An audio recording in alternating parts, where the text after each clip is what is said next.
अल्हम्दुलिल्लाहि रब्बिल आलमीन वल आक़िबतु लिल मुत्तक़ीन वस्सलातु वस्सलामु अला अशरफिल अंबिया वल मुरसलीन अम्मा बाद।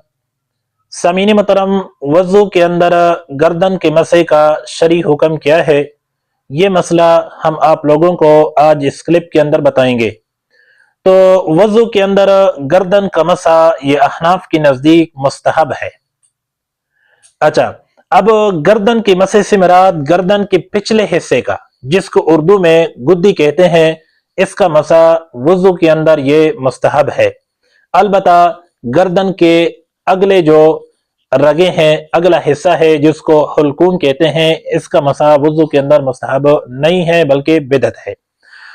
तो लिहाजा वुज़ू के अंदर गर्दन के पिछले हिस्से, जिसको उर्दू में गुद्दी कहते हैं, इसका मसा मुस्तहब है।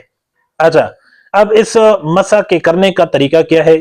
तो उंगलियों के जो पुश्त है, इसको गर्दन के जो पिछला हिस्सा है इस पर इस तरह पैर लेंगे तो इसका मसा हो जाएगा। देखें, ये उंगलियों के जो पुश्त हैं उनको गर्दन के ऊपर जो है पिछला हिस्सा है उसको उसके ऊपर इस तरह पैर लेंगे तो ये मसा आप लोगों का हो जाएगा।